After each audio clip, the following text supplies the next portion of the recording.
The Sabres Scoop, hosted by Brandon, Jordan, and Tom, talking everything Sabres. Welcome to Sabres Scoop, presented by the Hockey Writers, a once-a-week show covering all things Buffalo Sabres and NHL hockey. We thank you for joining us today, and to make sure you don't miss any future episodes, be sure to subscribe to and like the show on YouTube, follow and share on Facebook, and catch all the other great hockey content on thehockeywriters.com. And on our Twitter feed, you can find us at Sabres Scoop THW and everything else at the Hockey Writer. Once again, we're joined by a guest. Jordan, would you do the honors? Yes, today we are joined by Jack, also known as JFresh Hockey of EPRinkside, who is most known for his analytical player visualizations that he creates on a consistent basis. You can find him on Twitter at JFresh Hockey. So hello, Jack. You just created an article about Taylor Hall today, I saw, and his 2.7 shooting percentage this season, which got even worse tonight as the Sabres lose their 16th game in a row. I'm guessing your model doesn't paint the Sabres as a very good hockey team, eh? No, I guess the silver lining is that it paints them as a very unfortunate hockey team, maybe a very unlucky hockey team as well. But unfortunately, I don't have good news for you about what's going on under the hood either, because things are bad. I don't think I have to tell you guys. And so we'll start off here. I mean, the Sabres just lost 4-0 to the Penguins. That's 16 losses in a row now, so they're 2 short of tying the all-time NHL record. It's the longest losing streak since the shootout was introduced to the NHL. Is there, I don't even know, we've been talking about this for weeks now.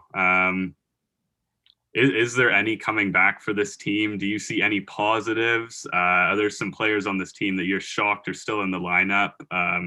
I'll go to you, Jack. Yeah, I mean, I guess the only positive that you can really point to is that they really have been afflicted by almost historic levels of horrible shooting luck. I mean, like, if you look at that top 6 especially, if you take out Sam Reinhart, I think that entire top 6 is shooting like 3% on the season, which is basically unheard of, especially considering the talent of some of the guys that they have up there. But I mean, at this point in the season, and with the way that things have gone, I think that there's clearly some kind of inertia that is set in, and it is really kind of hard to see this team really being able to pull it out. I mean, I have been in the past 2 days looking into some historical numbers, like since the expansion era started, of goals for percentage, which was just something that I kind of realized that wasn't available. And actually it was prompted by the Sabres, because people would say, oh, the Sabres have the worst goals for percentage since 2007-08, because that's when the analytics era starts. But it occurred to me that you could actually get that data from earlier. So I yesterday just sat down and got it. And if you look at the Sabres goals for percentage in total, they really are not that far down the list from like the worst teams in the history of the NHL. And you're talking about like expansion teams, which makes that especially pretty grim. So yeah, this is really one of those seasons where you're just going to have to kind of wait for it to end, because they are in some pretty miserable company right now. Oh, totally. And I mean, Cody Eakin's been a player that we've harped on a lot. Like, he wins faceoff, but basically doesn't do anything else. Rasmus Ristolainen has been famous, for being a pretty bad on the analytical side. I'm curious what you think about Ristolainen, because he did show success this season, on a pair with Jamie McCabe. Sorry. And I'm just curious what your stance is on Ristolainen's career and whether he should be do you think they need to trade him at this point? I mean, it's really tough. So like the thing with Ristolainen is that at the beginning of the season, his numbers actually were quite a bit better. I think Dom Lucian touched on that this week in his column, where, that first 10 game stretch or so, like you said, that pair that he had with Jake McCabe was rocking like a 55% expected goals for percentage. Like all the numbers that Ristolainen has been bad at historically, he, on that pair was clicking at really well. And then obviously the COVID hit, and that really is kind of a big point for not only him, but this entire team, where things kind of fell apart after that point. And, the thing is that you do kind of have to hesitate a little bit, just because, with Ristolainen, we have, going on 7 or 8 years of horrible results to go on. And, a 10 game sample in exceptional circumstances, paired with a very good defensive defenseman in Jake McCabe. isn't really enough to move the needle too much. But I do think that it's really unfortunate what's happened to his season. And if there are kind of COVID effects going into the mix, it never gives you pleasure to see a guy struggle. And from my perspective, when you have a player who does have very poor numbers, you root for them to pull it out. Like, you want them to do better. Capo Caco, I'm very happy to see him do a lot better this season. Cody Ceci, obviously I'm biased as a Penguins fan, but I'm very pleased that he's put together a nice campaign. I would love nothing more than for Rasmus Ristolainen to be able to come back, especially from, COVID, and put together the season that I think that for a while he had a reputation as being capable of. But, you talk about, should the Sabres trade him? That train might have sailed. They had every opportunity to really maximize his value. I mean, they could have gotten Taylor Hall, 6 years earlier, maybe when he was capable of scoring a goal, and they turned that opportunity down. So at this point, it really does seem like it's just something that you might have to muddle through. And I think we should all just hope that he can get to at least his previous form pre-COVID, if something is affecting him there. Yeah, no, if I could chime in too, I totally agree with the Ristolainen takes. He's a guy who I've tried to defend too a lot, but I mean, like, obviously I'm aware as well of his underlying numbers, and he so much isn't a concern for me. It really is more players like Cody Eakin, who, when I look at him, and you can talk about analytics of how the line with him and Okposo was like the worst in hockey, or you could just look at the eye test. Like, these guys don't do much. I don't know if you guys caught Cody Eakin's breakaway towards the end of the game, where he just shot it, didn't really try anything fancy, and he had a lot of room too, and really frustrating for me to see. So Tom, I don't know if you've got anything to add to wrap this one up. It's just every game is the same to me. There's no game I go into where someone blows me away, or someone. I mean, Dylan Cousins is probably one of the only players that you really watch that kind of makes you enjoy watching a Sabres game. He had an amazing no-look pass tonight to Casey Middlestat, but the goal was called offside. This roster is just boring to watch, in all honesty. I mean, a team that loses 16 games in a row, I mean, there's not a lot of positives we're going to be talking about here. And I'll go to Jack for this first. What would you do to fix this roster? Is it fixable? Do you just blow the team up at this point? Do you try some of the prospects out? If you had control of this roster, what would you do, Jack? I mean, you got to trade everything that isn't nailed down. I think is pretty much the situation you're in now. At least for the rest of the season. Obviously, this is in the market that you're going to be getting your most value out of it. But I mean, obviously, Hall has to go. Even if he wants to re-sign long term, unless he's giving you like ridiculous value, like if he's giving you like, a number in accordance to his point totals, as opposed to what he's done in the past, or what his underlying numbers might point to. Like, you just gotta, wherever he wants to go, basically do whatever you can to maximize the value you're getting back. And then, as tough as it is to say, like, I think that you gotta do the Eichel thing. I think you have to blow it up. I mean, you fired the coach. That was step one. I don't think anybody thought that was going to fix things, but I think that a lot of people were pointing to Kruger as being the main problem. And I think that there's every chance that, as poor as a lot of his decisions were, I don't think that he was the issue with the franchise, just like Phil Housley and Dan Bilesma and whoever you want to point to weren't the main issues with the franchise.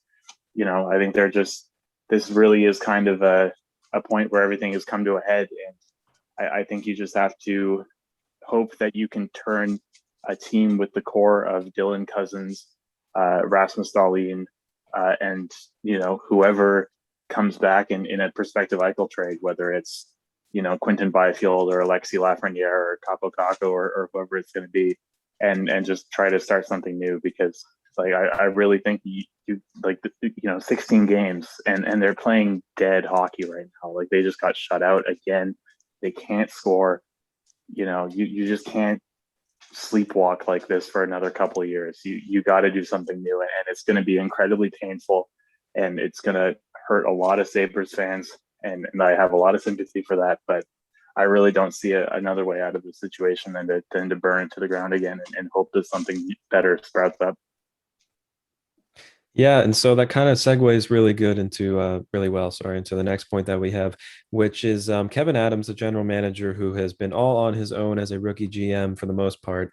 Um, announced during his last press conference that he was going to be interviewing candidates effective immediately for an assistant GM position, which made us all very happy. Apparently, according to Elliot Friedman, it was supposed to be today that he was having an interview with Jason Carmanos for that assistant GM position. A lot of people very high on that potential hire. I'm curious to get your thoughts on if you think that that is going to, change anything about the rest of the season. If it should be like a midseason hire or end of season hire. Tom, do you have anything to add about the assistant GM role? I think it's a great addition. If they can hire Jason Carmanos, a guy who's won Stanley Cups. I mean, he has tons of experience now with being the assistant GM at Carolina and Pittsburgh, and getting someone in the front office like that alongside Kevin Adams, who I mean, he's done all right as a GM. I mean, he did it obviously hasn't worked out very well, but he came in, got the Taylor Hall trade done.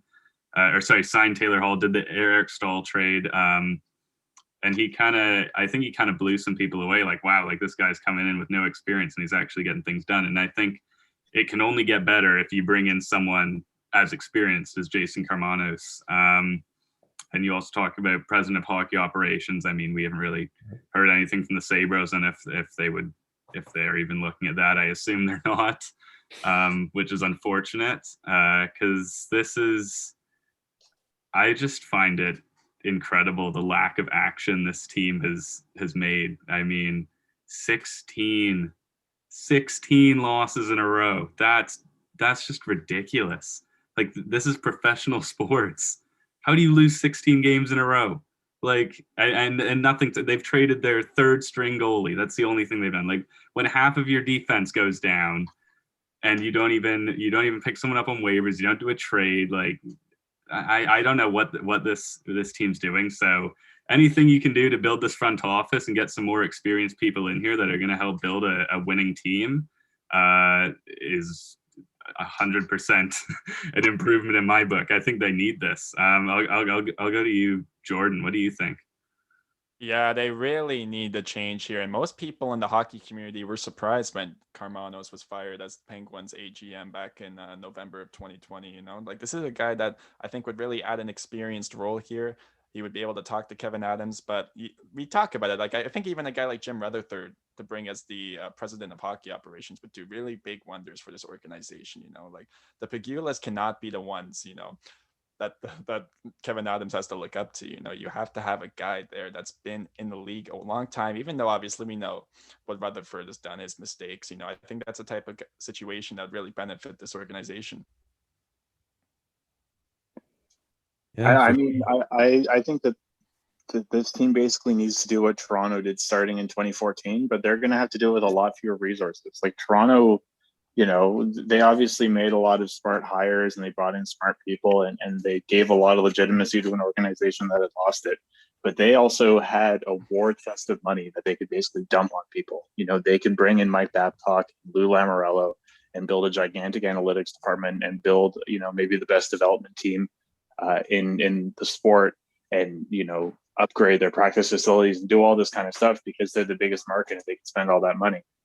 Buffalo is basically, their task is going to have to be to do that and to see this franchise through another rebuild, but they aren't going to have the resources to do it the way that Toronto did. Like, you might end up seeing kind of the budget version of the Shanna plan. I don't think that there's a catchy name like that involving Kevin Adams, but if he can bring in, I am not too attuned to the whole AGM thing. Even Pittsburgh is the team that I cheer for. I could not tell you in great detail what it is that Jason Carmanos did for that team. My probably unfair impression was that he was kind of a legacy hire because of the Carmanos connection with Jim Rutherford. I'm sure that that's not a fair assessment of what was going on, but if he has credibility like that is the thing that the Sabres need right now more than anything, because they have a GM who everybody assumes was just plucked from the marketing department because he was going to be a stooge of the ownership. The ownership obviously doesn't have a good reputation. They clearly got, you could argue, hoodwinked by the most interesting man in hockey to have as their head coach and to completely bomb. And now I think that there is probably no franchise except for the Ottawa Senators that has less, credibility and legitimacy in the NHL right now. Anything that you can do, any rings that you can bring into the room, anything that you can basically do right now. And I think that the guy that they hire to be their next coach is going to be really important. That would be like if they can do the Babcock thing, like if they can bring in a real, like let's say Bruce Boudreau, for example. He has said that he would be basically willing to, start for any team right now. He's not going to be too picky about picking his destination. If you can bring in a good NHL coach to start next season, not a new guy, not a project, not anything like that, at least that would get you somewhere and you could start to build something new and hopefully you could get Darlene back on track. And, whether it's Eichel or whether it's the prospects that you get back for Eichel, you can at least start to develop a new plan from there. But yeah, it's got to be organizational. And there's going to come a point where that kind of transformation might come into conflict with the resources made available to this team.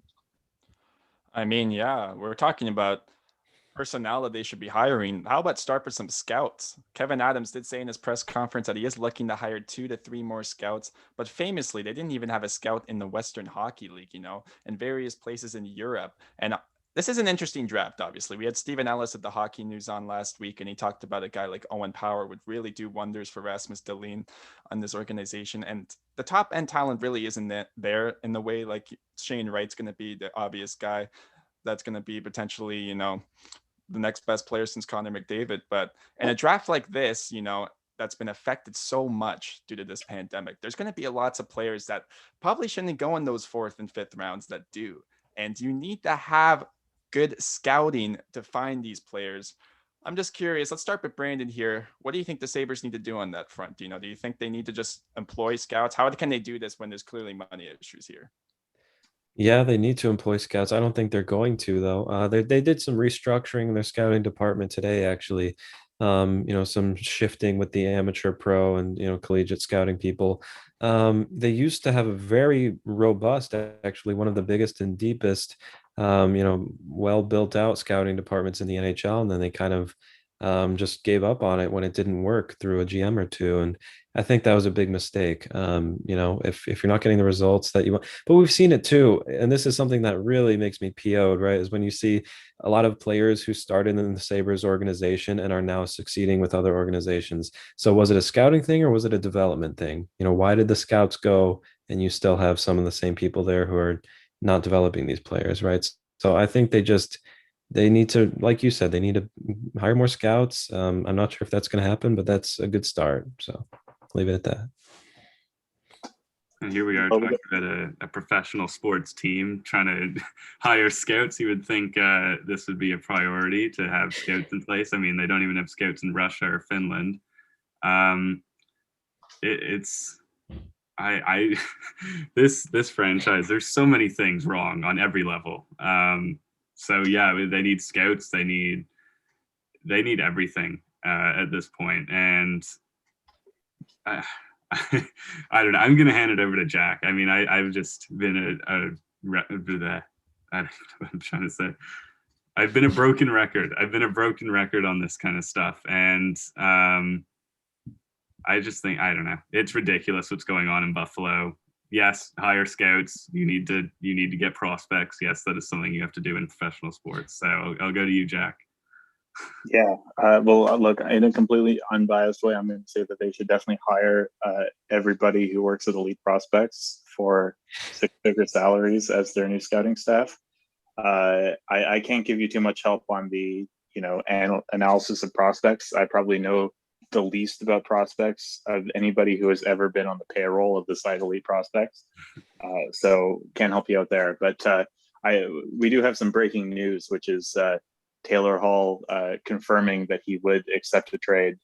So he's not going to be wielding that no trade clause to reject every trade. So, he still controls his destiny. But at least I remember when I was writing that Taylor Hall thing, there was that glimmer of like, oh, well, Taylor Hall wants to be a Sabre and maybe he'll like try to get a long-term extension instead of doing a trade. But, that was always kind of questionable considering I don't know why the hell anybody would want to stay on this team for any longer than would be required. And it does appear to be the case that Taylor Hall's tenure as a Buffalo Sabre is probably going to leave him at career 2 goals as a Buffalo Sabre. That would not surprise me. Mm-hmm. Well, while we're on the topic of trades, the Sabres made their first trade of the season a few days ago, trading Jonas Johansson, their third-string goalie, to the Colorado Avalanche for a 6th-round pick. What's your take on this? I'll go to you, Jack, again. Is this a good move for the Sabres? What's the value of Jonas Johansson? Did they get a good return on this? Well, when you trade someone for a 6th-round pick and you don't have a scouting team, it's hard to call it too much of a victory. But I mean, I think we all probably saw that comment on Johansson that he was the worst goalie that I can't remember who the writer had ever seen. John Bogle. Yeah, he said he was the worst goalie that he had ever seen, which is, I thought maybe a little mean-spirited, but at least pretty funny. And then I kind of jokingly commented to that, saying that since he was a goaltender, he was almost certainly going to be a Vezina candidate by the end of the year, just because that's how random goaltending was. And then he proceeded to allow 2 goals on his first 5 shots in Colorado. So maybe he knew something that I didn't. But yeah, I mean, look, you trade your 3rd-string goalie, you get a late-round pick. Not too much to dissect. Probably, I guess, the right call if they didn't see a future for him. Hopefully, for the Sabres' sake, the more interesting moves are going to be coming a little bit down the line. Presumably, Eric Stahl to Carolina is going to happen at some point. And then, or Toronto, just because they like to hoard all of the best players of the year 2008 on their bottom 6. And then, I mean, Taylor Hall to, I would say the logical fits are probably Toronto, Colorado, Edmonton also makes sense, Boston. And then, I think that there's a lot of heat around the Islanders right now with that. I don't see Hall as a very good fit for the Islanders, but it would not surprise me to see him being a guy that Lou identifies. But I mean, I'm hoping for your guys' sake that the fact that Hall has at least said that he's open to a trade in general will at least give the Sabres a little bit more leverage to try to get at least some value out of him, because Friedman obviously reported today that he doesn't expect Hall to return a 1st-round pick, which would have been pretty unthinkable just a couple months ago. Yeah, it's been a very disappointing season for all of Buffalo's supposed star players.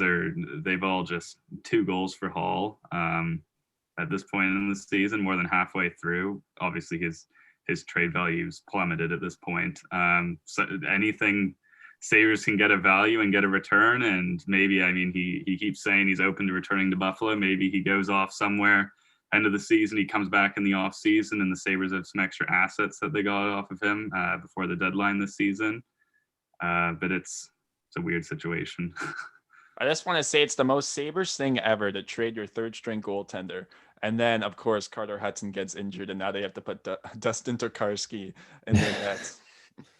Yeah.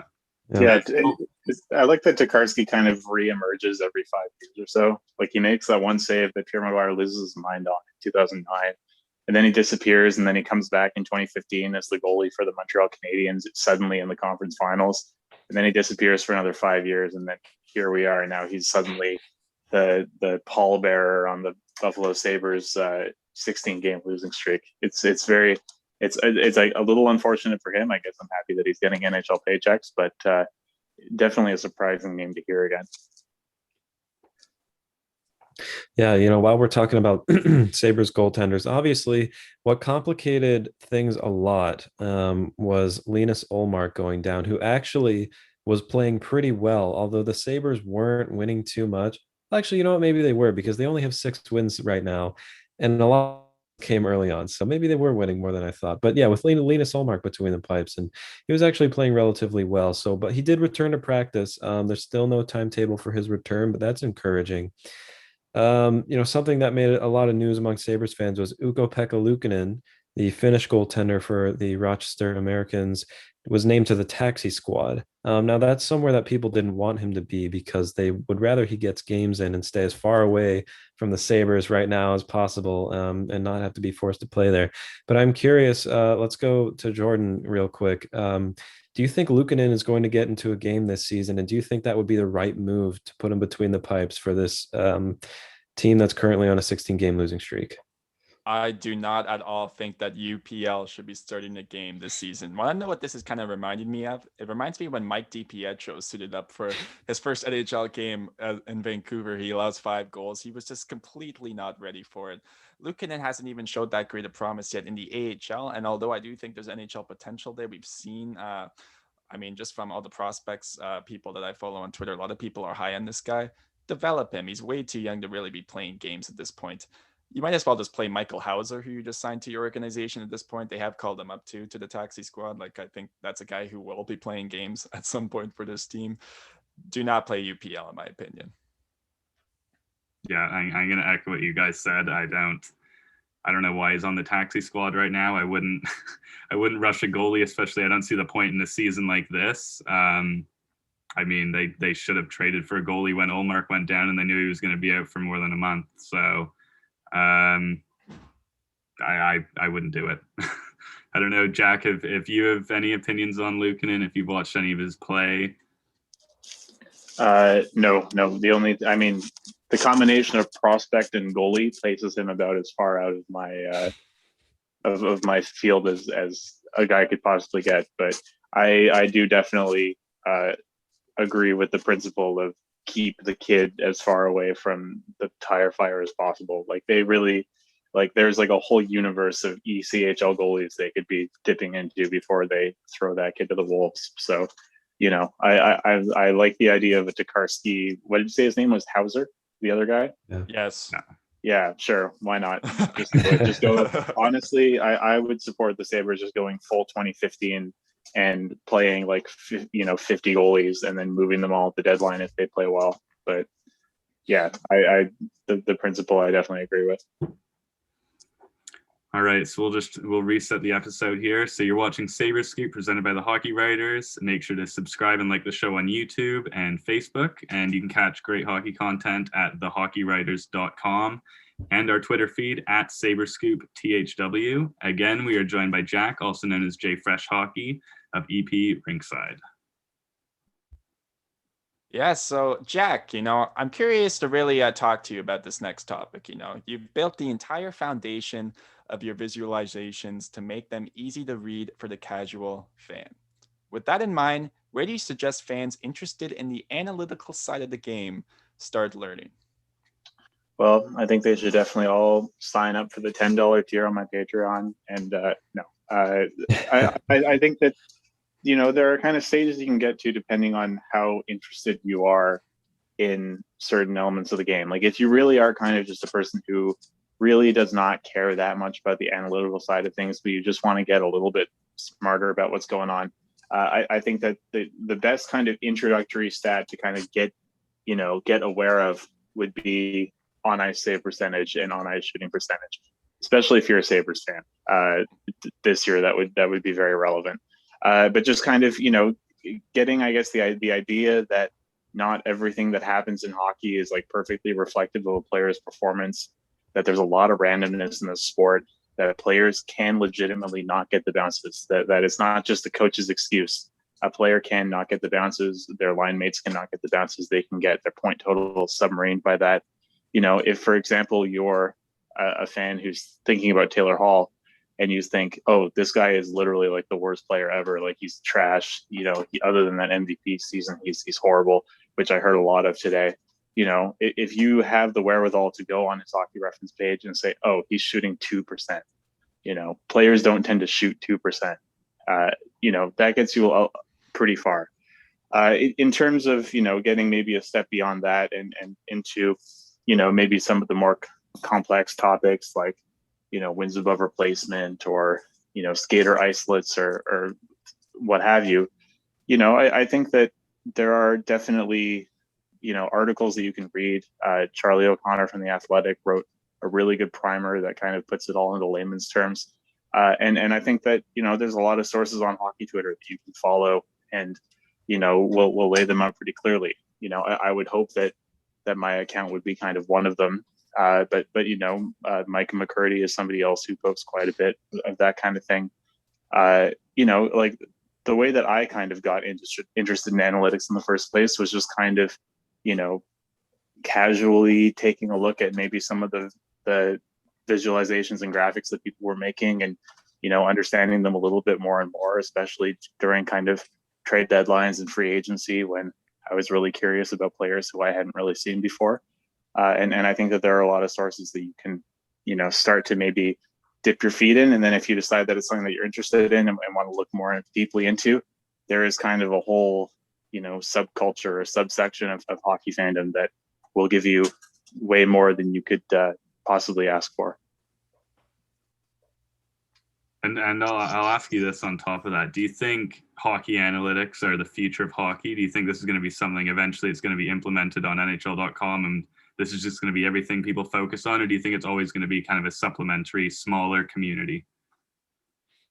I think that it's probably going to creep more than it is right now. I mean, if you look even at the last 3 or 5 years or so, I mean, most hockey writers who are, I guess doing their job properly and who aren't, legacy, 60 plus year old reporters do at this point have a bit of an obligation to familiarize themselves with at least a couple analytical concepts and fit them into their work.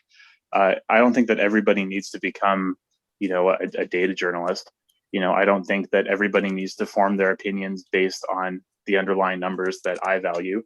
I think that there's a lot of value in not only, people who rely on what their eyes tell them, which I think is a totally fair way to interpret the sport. And I don't begrudge anybody who doesn't want to have a side of math homework with their hockey viewing at the end of a workday. And you know what, honestly, and I think a lot of people tend to make fun of this kind of perspective, but I legitimately think that there is a lot of value in a more kind of, romantic view of the game that doesn't, incorporate kind of statistical analysis and stuff like that. I mean, when you read stuff from some of the older reporters, I think that there is something that is, maybe a bit lost in the writing that I and other analytics people do of kind of, the things that drew us to the sport in the first place. That being said, I definitely think that you're going to see a lot more people kind of sprout up who are trying to find new and innovative ways to explain what's going on in the game, evaluate players, maybe draw some new meaning, and hopefully the direction that goes, and certainly, the way that I'm trying to put my work out there is have it be a very usable and coherent combination of the stats that we have available, with their limitations baked in, and kind of maybe a little bit more of a holistic, informed by viewings and scouting and X's and O's breakdowns and things like that, to really actually provide some meaning. I think people have questions about the sport that can only be properly answered using data, but the data is best when it's supplemented with descriptions of things that actually happen on the ice. And I think that hopefully that's the direction that things go. And so we'll go back. We talked a bit about Taylor Hall earlier, but now that we're more focused on the topic of analytics, can you give me your analytical perspective? What does Taylor Hall bring to this team? What type of team could he end up on, and what's his value going to be like if he is traded? Yeah, so I just wrote, and I'm writing a series for Elite Prospects leading up to the deadline of kind of the biggest trade bait targets, and obviously I think other than maybe Matthias Ekholm, Taylor Hall is kind of the glaring example, and I think a lot of people saw this coming from the second that contract was signed. Hall is basically, in my mind, primed to be sold for pennies on the dollar. He has the no move. He can completely control his fate.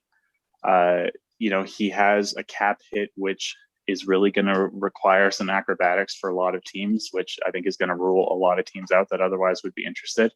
And he has had basically the most unlucky season that a player could possibly have, leading into a contract year. And for the Sabres' sake, unlucky both because it has hurt the team, and obviously is heavily responsible for the 16 game losing streak. But also it hurts his trade value. If you look at the underlying numbers for Hall, he has been very poor defensively. And I think that's something that I've heard a lot from Sabres fans that they have had an issue with. He has been very poor defensively. There's no denying that. But his offensive contributions have been very strong from an underlying numbers perspective.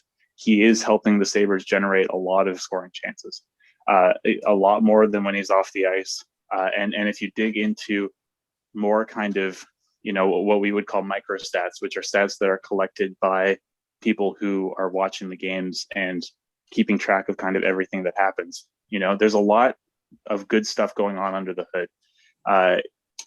So Corey Schneider is not the goaltender, a analyst who does that. He basically kind of sits down, he watches games, and he tracks everything that happens. And if you go through the stats that he has, that he tracks, Taylor Hall actually comes out looking quite good so far this season. In terms of his forechecking numbers are back up, which is something that was a big reason that he struggled last year. He actually leads the NHL in high danger passes per 60. He's 7th in zone entries leading to a scoring chance. He's 18th in shot assists. These are numbers that, put him in a league with the best playmakers in the NHL, and it's right where he should be. The issue is that no one's scoring on them, and he's not scoring anything. I posted, I don't know if you guys saw, I posted a video compilation of his best scoring chances of the season that he missed on. And it was a 2-minute video, and I had to make cuts because there were just too many of them. And I had to only pick the most hilarious ones. Like, this guy has been incredibly unfortunate. And I don't think it's, despite the fact that Taylor Hall is not a good goal scorer, and other than his MVP season, he hasn't been a good goal scorer for the past 7 years. He's not this bad. There's no human being that is that bad and has played in the NHL for 8 years at as high a level as Taylor Hall has at scoring. So I think Taylor Hall is still an extremely good offensive player, especially as a playmaker. And if he goes to a team that can deploy him as a puck retrieving playmaker and has a scorer or scorers that they can put next to him, I think that he will be a big impact piece for them in a way that he hasn't necessarily been in Buffalo in terms of point totals or goals or anything like that. So, how does that translate for trade value? Not well, because everything that could have gone wrong has basically gone wrong. You're probably looking at a second and a prospect, if that at this point, which is definitely selling as low as possible on him. But I think that if you put him on a team like Toronto, if he can play with Tavares and Nylander, if you put him on Edmonton and he's playing with Draisaitl and Yamamoto, there's a lot of configurations that you can envision where Taylor Hall looks like a completely different player than the hockey card stats would indicate right now in Buffalo. And I really feel bad for you guys that, you got such a sour performance from him this year, but also that it kind of screws you for the assets that you really should have expected to get for him with this contract. Yeah. So, keeping with Taylor Hall, and there might be some people now who would say that, hey, outside of his MVP season, this guy has been largely overrated. He's been sort of a 60-point guy most of his career, and this season obviously much lower than that, even in a shortened season. So, taking into account underlying stats and analytics, like you were talking, and let's tie in with wins above replacement, otherwise known as WAR here. Here's sort of a fun question. Who is the most overrated NHL player, Jack, in your opinion, based on WAR and other stats and the eye test? Fire away. Oh, geez. I know, so putting you on the spot here, but let's have some fun with this one. I am definitely not stalling right now. I'm definitely not pulling up the TSN list of the top 100 players in the NHL. If I was doing that, it would be incredibly unprofessional. And as a paid hockey analyst, I really should have good answers for this off the top of my head. But okay, it's loaded. So the one that I guess should have come to my head right away is Seth Jones, who is somebody who I think has been held up as being underrated for a really long time by a lot of people. I think he was kind of, especially after the last season's playoffs, he was kind of the thinking man's, top defenseman in the league. I think a lot of people would have made that argument that his defensive play led him to be underrated by a lot of people because he was, this amazing defensive player, and it wasn't showing up in the point totals, and so that was hurting him. This was an opinion of mine that was extremely unpopular when I said it last year. It was much more unpopular after the playoffs when I stuck by it. Nowadays, with Seth Jones not having a good season, really by kind of any measure that you would ask for, including from what I've heard from Jackets fans, the eye test as well,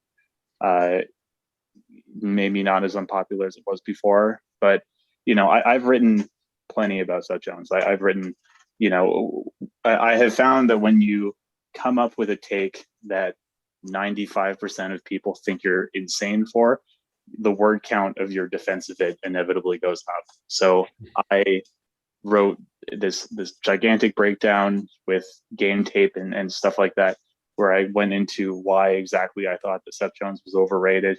The gist of it being that I think that he does a lot of things incredibly well, but they're things that don't necessarily lead to on ice results. But they're things that really, really stick out to the eye.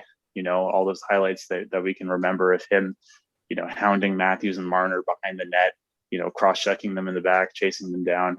The fact of the matter is that they were in the zone in the first place, and it didn't get them out of the zone.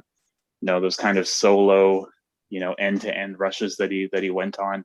And probably he kept going on them in overtime because he's an incredible athlete. And I think that you can point to that as being something that is definitely a strength of his, is that he can play it as much as you want, and his performance isn't going to get any worse. It's not going to be worse at the 70th minute compared to what it was at the second minute. But the quality of that performance, I think, maybe has been overstated. So he would be the guy that I would point to.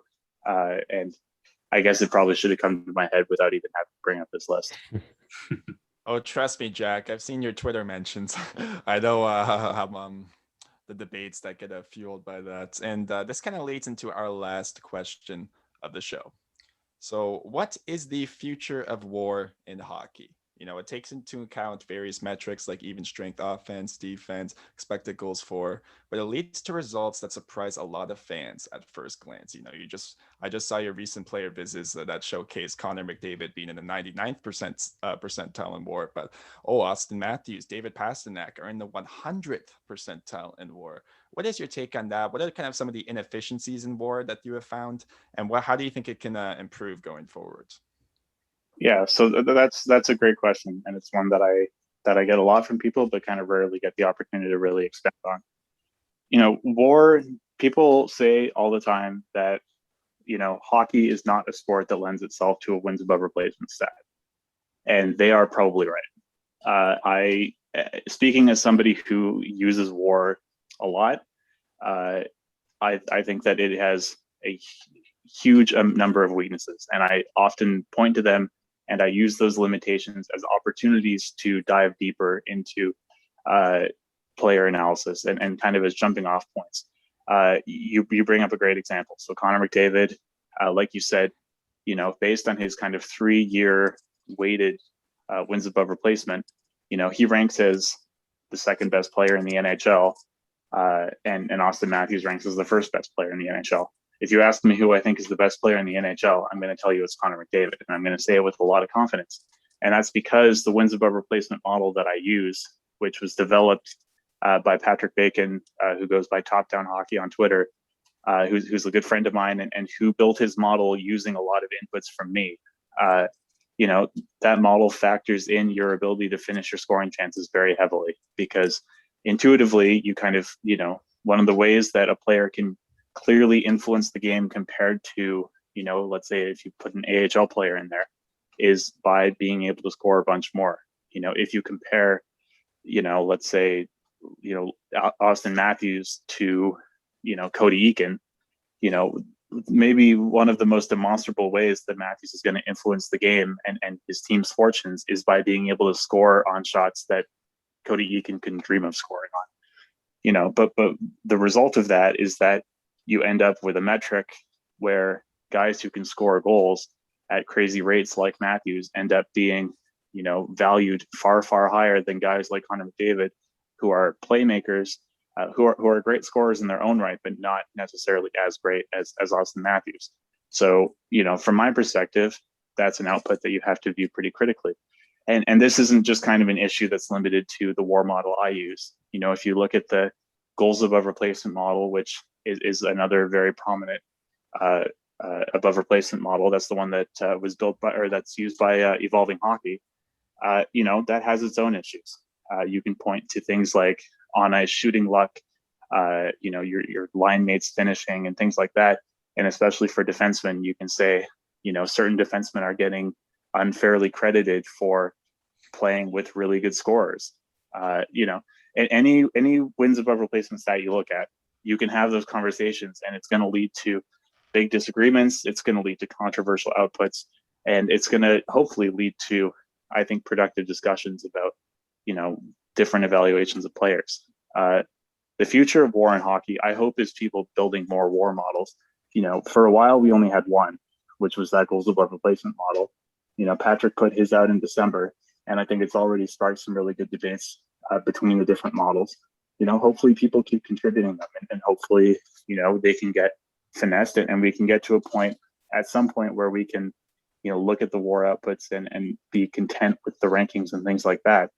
But, for the time being, I think it's a great, starting point for a conversation. I think that the components of it, like you said, the even strength offense and defense and finishing and penalty impacts and things like that, I find those a lot more interesting. Like when you break it down into the component pieces and see how players fare in each of those parts, that is where you really start to get into the interesting parts of the stat. But I don't think I'm ever going to be at a point where I can just look at a player's wins above replacement number and be content saying this is the best player. This is a fair representation of how good he is as a player. And I think that a lot of people who are new to analytics or conversely who are hostile to analytics get the misunderstanding that, that we believe that we are presenting some kind of objective truth here in terms of player rankings that is totally immovable and not subject to any level of disagreement. So I sorry for rambling, but this is a topic that I have a lot of, a lot riding on if you think about it, but hopefully that answered your question. Oh, it totally did, Jack. And I thought you gave some great insight there. And really, the way I look at it is you can't really look too far one way without considering the other. Your eyes do deceive you when watching the games. You're not always going to be able to pick up the little things that the analytical models can maybe suggest, a different picture. And you kind of have to take into account both those models and the eye test, and you really just need to continue expanding off it. Like you said, I do hope we see more WAR models out there, and I honestly think we are going to see more out there. I'm seeing great people like Patrick Bacon, as you mentioned. I follow him on Twitter, and he's done a lot of great stuff there. And yeah, I think we've led to some great positive discussions here. I'm just curious, Brandon and Tom, do you have anything to add just before we wrap up here?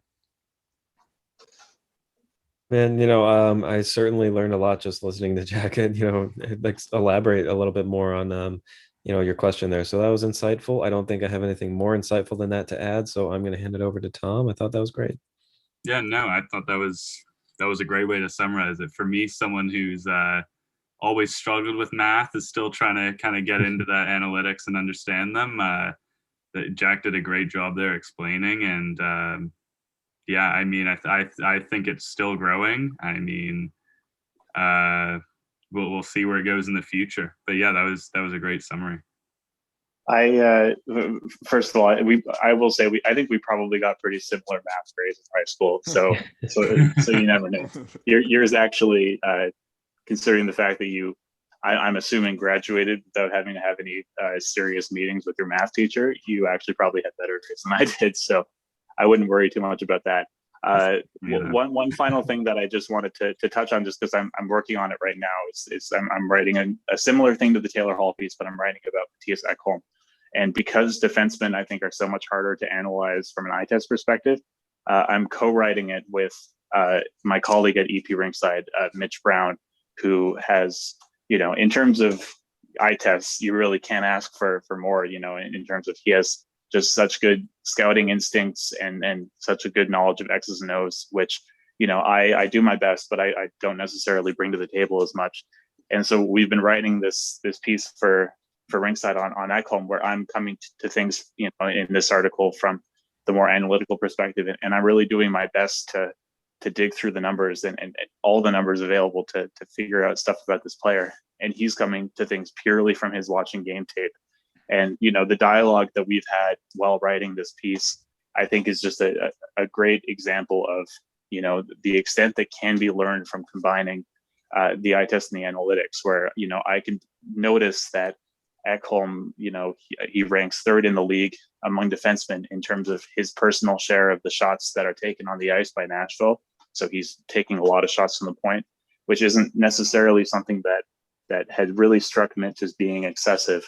But kind of upon learning that new knowledge, he was able to kind of bring that to the table and figure out exactly how he was playing in the offensive zone, which is just kind of a micro example of a broader thing where, you know, really, if you bring together the eye test and the analytics in good faith, you know, you're not just using it to you know, say, like, if you come into it saying, you know, oh, well, Cody Eakin is a great player, and then you cherry pick stats to support that Cody Eakin is a good player.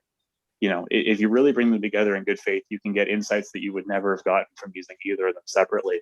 And I really hope, you know, you guys are obviously, you know, with the hockey writers, you know, I hope that is the direction that hockey writing takes increasingly in the future, because it really does provide kind of, you know, unlimited options for more insightful hockey journalism. And, you know, there are already people who are doing great work in that department, and I'm looking forward to seeing more young writers pop up with that viewpoint.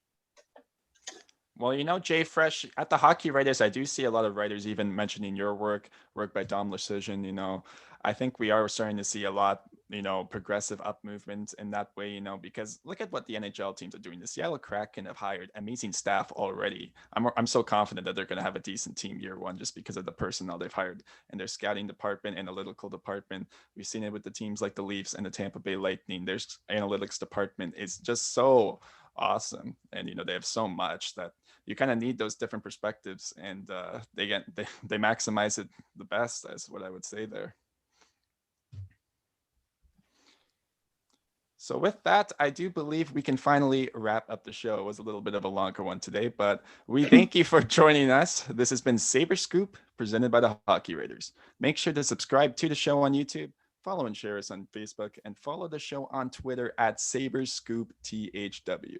We'd also like to thank Jack for joining us this time around, and make sure to go follow him at JFresh Hockey on Twitter. Don't miss out on all the great hockey content at thehockeywriters.com. For Tom and Brandon, this is Jordan, and this has been Sabres Scoop. Until next time.